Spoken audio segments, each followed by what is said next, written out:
to open our eyes with heart.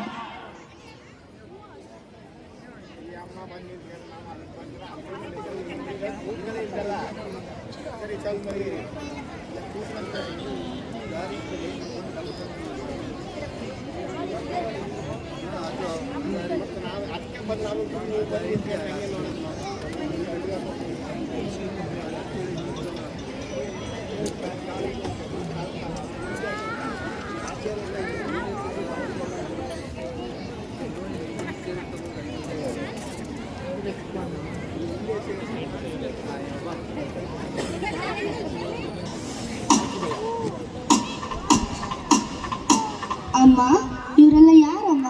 ಯಾರಿಗೋಸ್ಕರ ಕಾಯ್ತಾ ಇದ್ದಾರೆ? ಅಮ್ಮ, ನಾವು ಯಾಕೆ ಈ ಥರ ಮಾಸ್ಕ್ ಮತ್ತು ಸಿಲಿಂಡರ್ ಹಾಕೊಂಡಿದ್ದೀವಿ? ನಾವು ಬದುಕ್ತಿರೋದೇ ಹೆಂಗ? ನೀನು ಯಾವಾಗಲೂ ನನಗೆ ಚಂದಮಾಮ ಕತೆ ಮತ್ತು ದೊಡ್ಡ ದೊಡ್ಡ ಸಾಧನೆ ಮಾಡಿರೋ ಕತೆನೇ ಹೇಳ್ತಿರ್ತೀಯ. ಆದರೆ ನನಗೊಂದು ಆಸೆ ಅಮ್ಮ, ನಿಮ್ಮ ಕಾಲದಲ್ಲಿ ಈ ಪ್ರಕೃತಿ ಹೆಂಗಿತ್ತು ಅಂತ ಕತೆ ಹೇಳ್ತೀಯಾ? ಕಂದ, ನಮ್ಮ ಕಾಲದಲ್ಲಿ ಪ್ರಕೃತಿ ಮತ್ತೆ ಮನುಷ್ಯರು ಒಬ್ರಿಗೊಬ್ರು ತಾಯಿ ಮಗನಂತೆ ಇದ್ರು. ನನ್ನ ಮತ್ತೆ ನಿನ್ನ ಹಾಗೆ.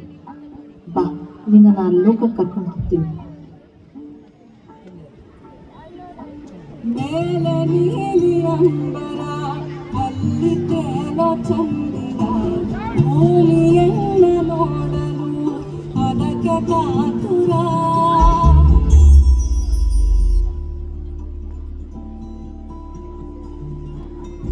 ಅಲ್ಲಿ ಕಿರಣಗಳು ತಾಕಲು ಒಂದಾಮೆ ನಲಿದಿದೆ. ನೋಡಲು ಡಬ್ಬಿಯಾಕಾರ, ಅದರಲ್ಲಿ ಗುಟ್ಟನ್ನ ಬಚ್ಚಿಕೊಂಡು ಸಂತಸದಿಂದಿದೆ. ಹುಡುಕಲು ಆಗದೆ ಇದ್ದಿಕೊಂಡು ಆ ಡಬ್ಬಿಯ ಒಡಲಿನಲ್ಲಿ ಕಡಲನ್ನೇ ತುಂಬುವ ಜಾಗ ಇದೆ. ತಾರೆಯ ಆಕಾರದಿ ಅದರಲ್ಲಿ ಬೀಗವು ಕಾಣುತ್ತಿದೆ. ಮಗುವೆ ಕೇಳು, ಕಥೆಯನ್ನ ಕೇಳು, ಮಲಗು ನನ್ನ ಕಂದ ಕಂದ, ಮಲಗು ಮಲಗು ನನ್ನ ಮಡಿಲೆ ನಿನ್ನ ಬಿಟ್ಟು, ನಿನ್ನ ನಗುವೆ ಕನಸು, ಸೊಗಸಾದ ಕನಸು ಕನಸು.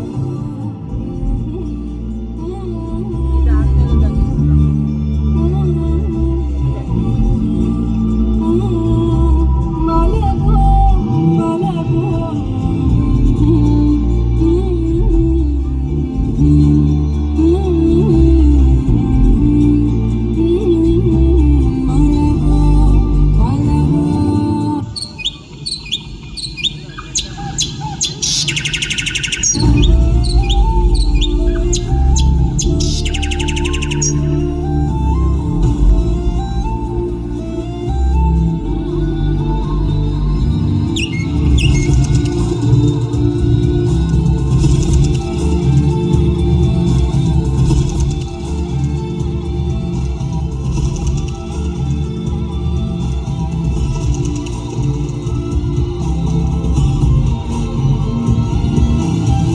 ಕತೆ ಕೇಳ್ತಾ ಇದ್ರೆ ಪ್ರಕೃತಿ ಎಷ್ಟು ಚಂದ ಇದೆ ಅನ್ಸುತ್ತೆ ಅಲ್ವಾ? ಅಮ್ಮ, ನನಗೇನೊಂದು ಆಸೆ, ಪ್ರಕೃತಿನ ಮನುಷ್ಯನ ರೂಪದಲ್ಲಿ ನೋಡಬೇಕು. ಅವರು ನೋಡೋಕೆ ನಿಂತರನೇ ಸುಂದರವಾಗಿರ್ತಾರ ಅಮ್ಮ? ಕಂದ, ಪ್ರಕೃತಿ ಅಂದ್ರೆ ಭೂಮಿ, ನದಿ, ಆಕಾಶ, ಮರಗಿಡಗಳು, ಇದೇ ಪ್ರಕೃತಿ. ಇವುಗಳನ್ನು ನಾವು ದೇವತೆಗಳು ಅಂತಲೂ ಕರಿತೀವಿ. ಇಲ್ಲಿ ಮರಗಳಿದಾವೆ, ಹಕ್ಕಿಗಳಿದಾವೆ, ಹೂಗಳು ಸುಗಂಧ ಕೊಡ್ತಾ ಇರ್ತವೆ. ಈಗ ನೋಡಿ, ಎಷ್ಟು ಸುಂದರವಾಗಿದೆ ಈ ಪ್ರಕೃತಿ. ನಾನು ವೃಕ್ಷ, ಗಾಳಿಯನ್ನು ಅವಲಂಬಿಸಿ ಇಲ್ಲಿರುವ ಪ್ರತಿಯೊಂದು ಜೀವಿಗೂ ಉಸಿರು ನೀಡುವ ಜೀವದ ಮೂಲ ಆಧಾರ ನಾನು.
ಸಕಲ ಜೀವರಾಶಿಗಳಿಗೆ ನೀರು ಕೊಟ್ಟು ಅವರ ದಾಹ ತೀರಿಸುವವಳು.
ನಾನು ಭೂಮಿ. ಇಲ್ಲಿರುವ ಗಾಳಿ, ಮರಗಳು, ಪಕ್ಷಿ, ಪ್ರಾಣಿಗಳು, ನದಿಗಳು, ಮನುಷ್ಯರು ಇವರೇ ನನ್ನ ಮಕ್ಕಳು. ಈ ನನ್ನ ಎಲ್ಲ ಮಕ್ಕಳಿಗೆ ಬೇಕಾದ ಸಂಪನ್ಮೂಲಗಳನ್ನು ಕೊಟ್ಟು ಆಶ್ರಯ ನೀಡುತ್ತಿರುವ ತಾಯಿ ನಾನು.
ಅಮ್ಮ, ಪ್ರಕೃತಿ ದೇವತೆಗಳು ಎಷ್ಟು ಚಂದ ಇದ್ರು.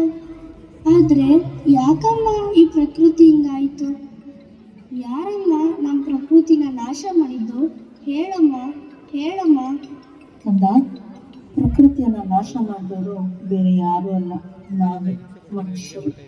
ಸ್ವಾರ್ಥದಿಂದ, ಅಹಂಕಾರದಿಂದ ನಾನು ಮಾತ್ರ ಬಾಳಬೇಕು ಅಂತ ದಿನೇ ದಿನೇ ಪ್ರಕೃತಿನ ಸಾಯಿಸ್ತಾ ಬಂದ. ಆವಾಗ ಪ್ರಕೃತಿ ಅನುಭವಿಸಿದಂಥ ವ್ಯಥೆ ಅಷ್ಟಿಷ್ಟಲ್ಲ.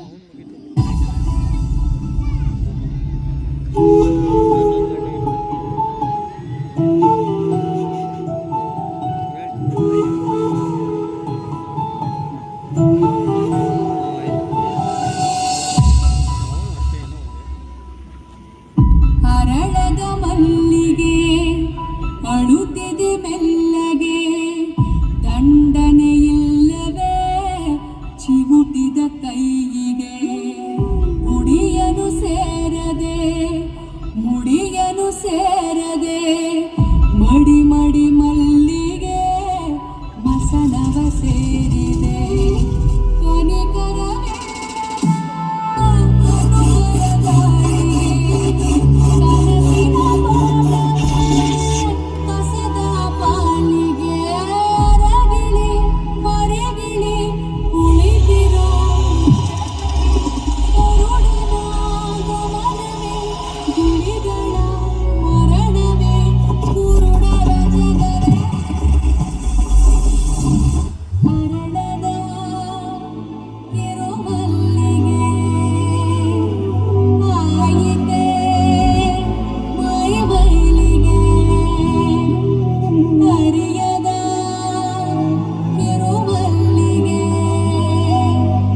ಕೆಲವರ ಹಣೆ ಬರಹ ಬರೆದನೆ ಆ ಬ್ರಹ್ಮ ನೆತ್ತರು ಅಂಟಿದ ಕೈಗಳಲ್ಲಿ ಗಗನದಿ ಅಡಗಿರುವ ನಗುವನ್ನು ಅಳಿಸಿರುವ ದೇವರು ಅನ್ನುವ ಹಸಿದ ಹುಲಿ ಸುಟ್ಟಿದ ಬಾಣವೇರು ಕಾಯರು ಇನ್ನು ಯಾರು ಕಣ್ಣಲ್ಲಿ ಇರುವ ನೀರು ತುಂಬಬೇಕು ಜೋರು ಅಳು ಅಳು ಹೊರಬರಲಿ ಎದೆಯ ಬೆಕ್ಕಳಿಗೆ ಅರಳದ ಕಿರುಮಲ್ಲಿಗೆ ಆಯಿತೆ ಮೈ ಮೈಲಿಗೆ ಅರಿಯದ ಕಿರುಮಲ್ಲಿಗೆ ಅಳುತ್ತಿದೆ ತುಸು ಮೆಲ್ಲಗೆ.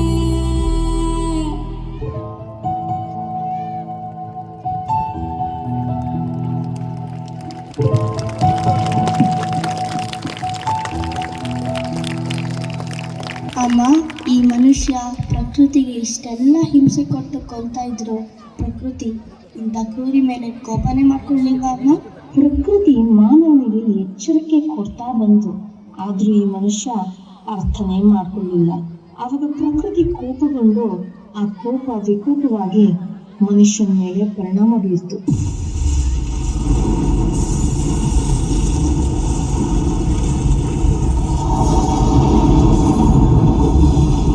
ಚಿನ್ನು, ರೀ, ಎಲ್ಲೇ ಹೋದ್ರು? ಜೊತೆಗೆ ಇದ್ವಿ. ಯಾರು ಕಾಣಿಸ್ತಾನೆ ಇಲ್ವಲ್ಲ? ಅಯ್ಯೋ ದೇವ್ರೆ, ಯಾರಾದ್ರೂ ಕಾಪಾಡಿ. ಯಾರಿಲ್ವಾ? ಅಯ್ಯೋ, ಯಾರಾದ್ರೂ ಕಾಪಾಡಿ. ಕರುಮದ ಕೊಂಡವು ಎಡವಿದ ಮಂಜನ ಬೆರಳಿನ ಹಗೆಯಲ್ಲಿ ಕಾವಿಗೆ ತಲೆ ಕೊಡೋ ಬಂದರ ಗುರಿಯಲ್ಲಿ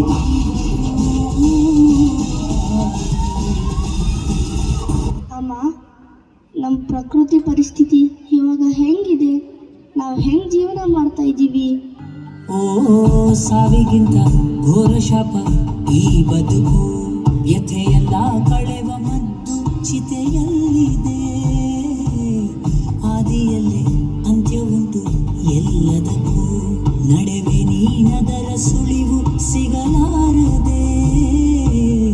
ನೆತ್ತರಾಗಿ ಹೋಯ್ತೆ ಹೆತ್ತ ತಾಯ ಎದೆ ಹಾಲು, ಆದ ಪಾಪದಲ್ಲಿ ಹೇಳು ಯಾರದೆಷ್ಟು ಪಾಲು.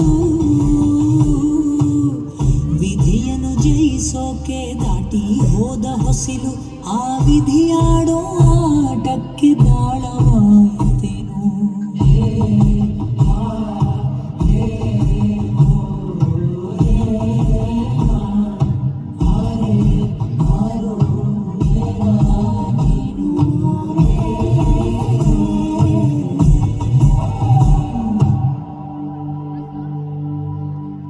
ಅಮ್ಮ, ಮೊದ್ಲಿನ ಥರ ನಮ್ಮ ಪ್ರಕೃತಿ ಮತ್ತೆ ಆಗಲ್ವಾ ಅಮ್ಮ? ಕಂದ, ಪ್ರಕೃತಿ ಮನುಷ್ಯನ ಮೇಲೆ ಎಷ್ಟು ದಿನ ಅಂತ ಕೋಪ ಮಾಡ್ಕೊಂಡಿರ್ತಾಳೆ. ಯಾವಾಗ ಮನುಷ್ಯ ಸ್ವಾರ್ಥ ಬಿಟ್ಟು ಪ್ರಕೃತಿನ ಉಳಿಸ್ಕೊತಾನೋ ಆವಾಗ ಮತ್ತೆ ಪ್ರಕೃತಿ ಮೊದಲ ತರ ಆಗುತ್ತೆ ಮಗು. ಅಮ್ಮ, ಇಷ್ಟೆಲ್ಲ ನೋಡಿದ್ಮೇಲೆ ನನ್ಗನ್ಸಿದೊಂದೇ, ಪ್ರಕೃತಿನ ಉಳಿಸಿ ಪ್ರಕೃತಿನ ಬೆಳೆಸಿ ಅಂದ್ರೆ ಮಾತ್ರ ಸಾಕಾಗಲ್ಲ. ನಮ್ಮ ಪ್ರಕೃತಿನ ನಾಶ ಮಾಡೋರ್ ವಿರುದ್ಧ ನಾನೇ ಹೋರಾಡ್ತೀನಮ್ಮ. ನನ್ನ ಜೊತೆ ನೀವೆಲ್ಲ ಬರ್ತೀರಾ? ಒಟ್ಟಿಗೆ ಹೋರಾಡೋಣ.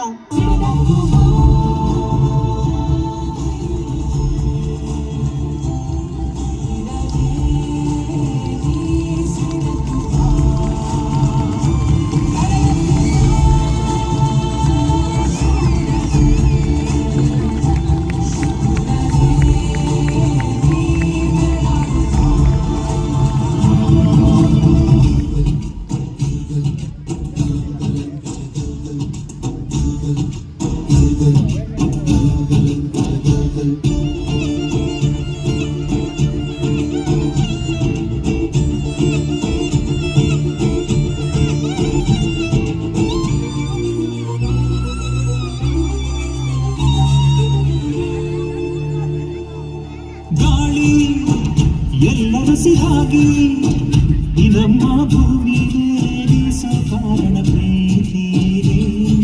ನೀರೇ ಜೀವ ಜಲವಾಗಿ ಈ ಎಲ್ಲ ಜೀವ ಜಾಲ ಕಾಯೋ ಕಾರಣ ಪ್ರೀತಿ ಇದೆ. ಬಾಳೊಂದು ಹುಡುಕಾಟ ಅಂದಾಗ ನಾವೆಲ್ಲ ನಿತ್ಯಾನು ಹುಡುಕೋದು ಪ್ರೀತಿನೇ. ಪ್ರತಿ ಹೃದಯದ ಹೊರದಿ ಬೆಳೆಯುವ ಪೈರು, ಹರಿಯುವ ನದಿಯ ತವಕದ ಜಾರು, ಅಡವಿಯ ನಡುವಿನ ಕಲರವ ಈ ಪ್ರೀತಿ. ಆರು ಋತುಗಳು ಪ್ರೀತಿಯ ಬೇರೆ ಬೇರೆ ಮಜಲುಗಳು. ಪ್ರೀತಿನೇ ಇಲ್ಲದೆ ಹೋದರೆ ಪ್ರಕೃತಿ ಇನ್ನೆಲ್ಲಿ.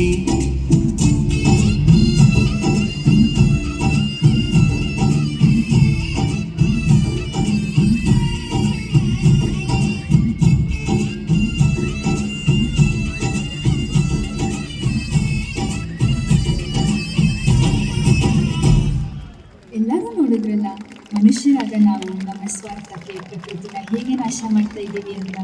ಪ್ರಕೃತಿ ಎಷ್ಟೇ ಒಳ್ಳೆಯದನ್ನು ಮಾಡಿದ್ರು ಮನುಷ್ಯ ಅದನ್ನು ಅರ್ಥ ಮಾಡ್ಕೊಳ್ಳದೆ ಇವಾಗಲೂ ಕೂಡ ಪ್ರಕೃತಿನ ಕೊಲ್ತಾ ಇದ್ದೀವಿ. ಇನ್ಮೇಲಾದರೂ ಪ್ರಕೃತಿನ ನಾವು ಎಲ್ಲರೂ ಸೇರಿ ಕಾಪಾಡೋಣ.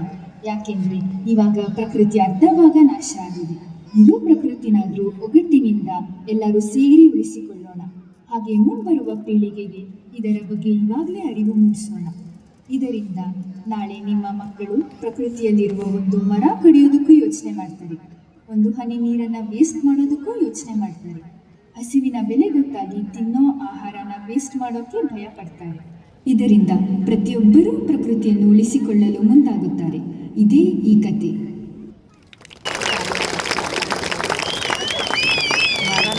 What a captivating performance it was, and eye-opening to each of us for the present world. Can we hear a big round of applause for our dear students? Dear audience, we are now going to offer a tribute to Salu Marada Timmaka. I kindly request everyone to please rise and stand for a moment to pay our respect